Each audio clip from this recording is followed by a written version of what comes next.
Hi and welcome along to AFTV Transfer Daily, the show that keeps you up to date with players that have been linked with a January transfer move to Arsenal. Now, the big one today, well, big one, but the story that is absolutely everywhere today is all about John Stones of Manchester City. 25 now, John Stones. I remember when he first went in at City, what over 3.5 years ago. And went in there with real high ratings, and he's done okay. I mean, listen, he's won titles and stuff like that, but he's never been a real regular in the team, what you call the first choice. He was sort of at first, but since that has never always been a regular. Of course, England international as well.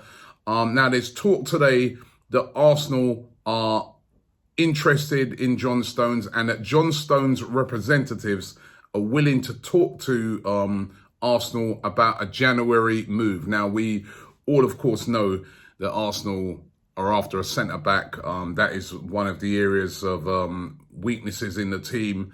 One of the areas that need bolstering, of course, as well. Callum Chambers, long-term injury. So we're even short in that department. And John Stones is said to be a player that Arsenal are interested in and that his representatives are willing to talk to Arsenal.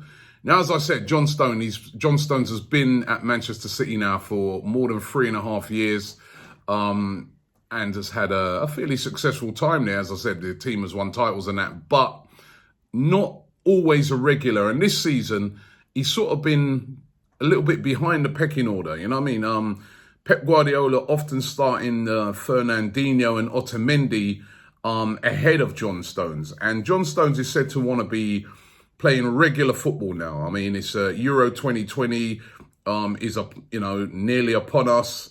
And John Stones wants to make sure that he's in that starting 11 come the summer for Gareth Southgate. And he's just looking at it and saying, I want to play regular football.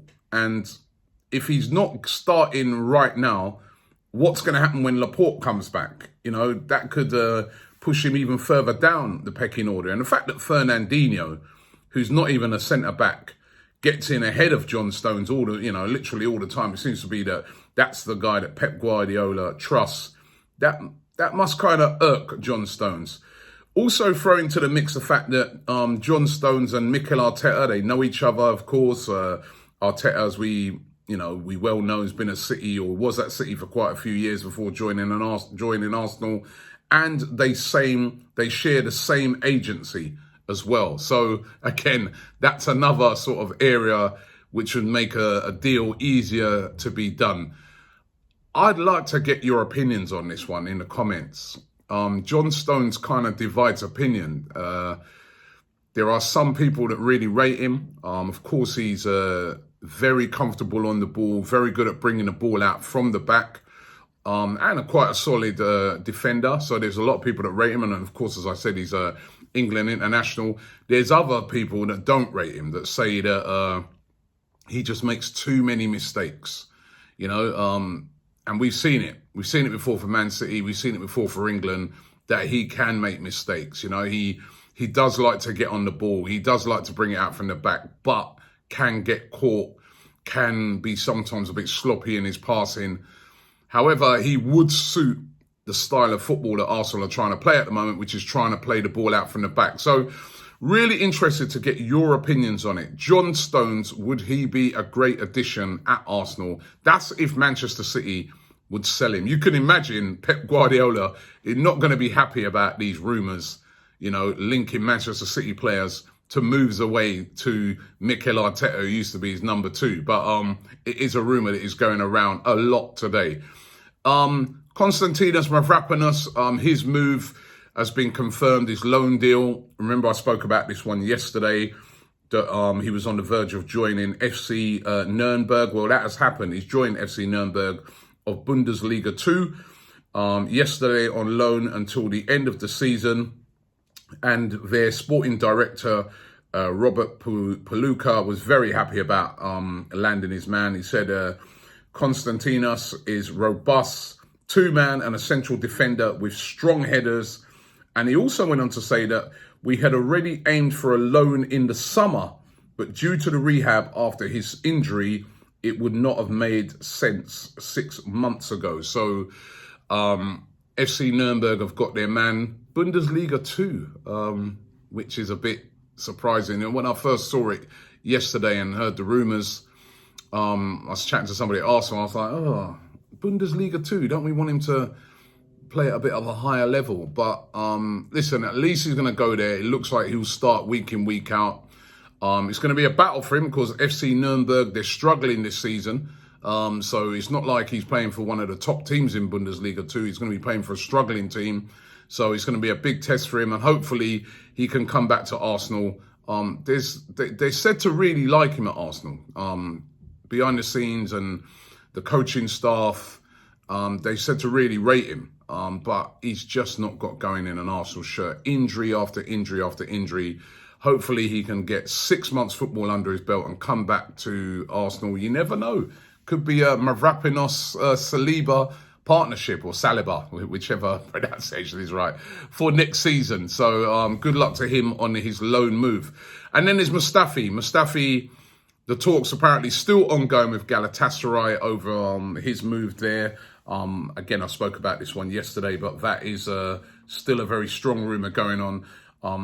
And that is a deal that possibly could get done this week. Whether it's going to be a permanent deal or a loan move, we still have to wait and see. Arsenal said to favour a permanent deal.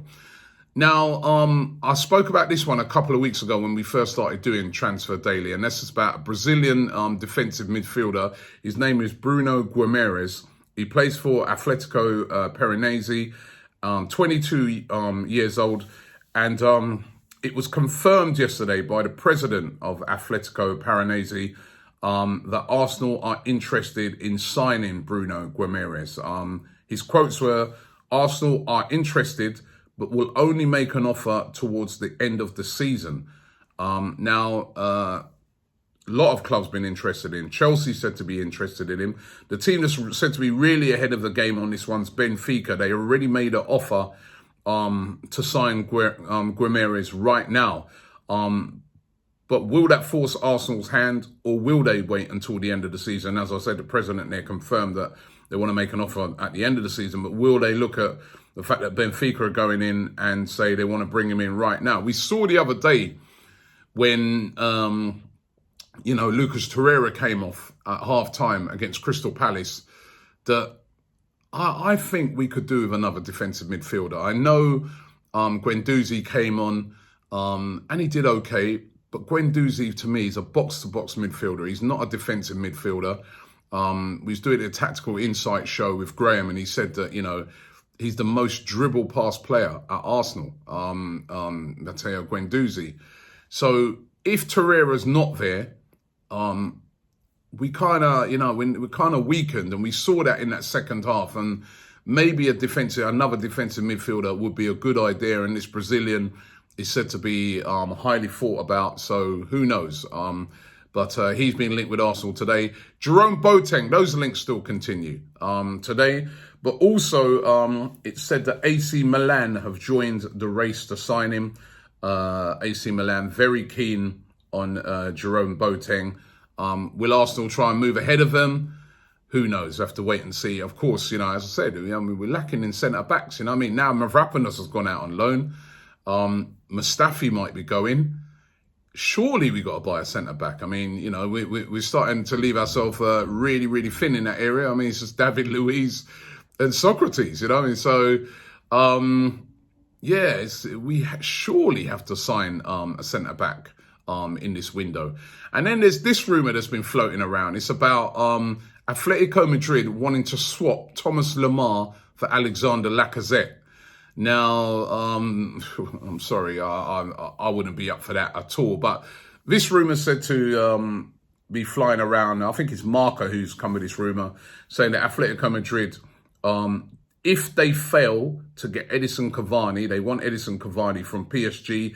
If they fail in their bid to do that, they're then going to try and approach Arsenal about swapping Lemar for Lacazette. And, of course, Atletico Madrid in the hunt for a striker. They're desperate for a striker. Remember, Atletico Madrid were on the verge of signing Alexander Lacazette before we got him, and then they got a transfer ban, so they were unable to do the signing in the end, and then we swooped in and bought Lacazette. That was kind of the only reason we got Lacazette. He was originally going to Atletico Madrid, but I really don't see Arsenal entertaining any sort of swap deal right now for Thomas Lemar, particularly when, you know, we got this 3-game suspension now for Aubameyang. The real focus is on Lacazette, so I really can't see that one happening.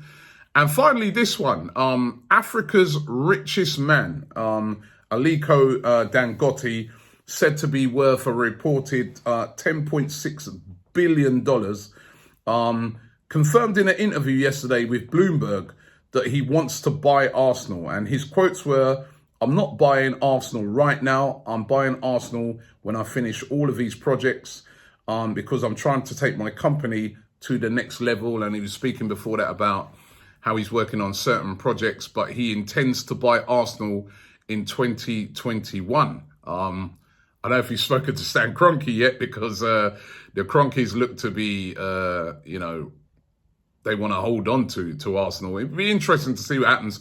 Dangote has said before that he was intending to buy Arsenal in 2020, but who knows? He's Africa's richest man. Could he possibly get the club off of the Kroenkes? The Kroenkes are on the verge of, opening their new stadium for the LA Rams next season. It hasn't gone as well for the LA Rams. They got to the Super Bowl last year. Big investment they've made there in the LA Rams. Would they be tempted to possibly sell Arsenal? I mean, that new stadium over there is costing them $5 billion, the most expensive stadium in the world. So could they look on it and say, let's free up a bit of money by selling Arsenal to Dangote? Who knows? There's no talk from the Kroenkes yet, but Dangote seems to be determined to buy Arsenal. Listen, thanks for watching the show today.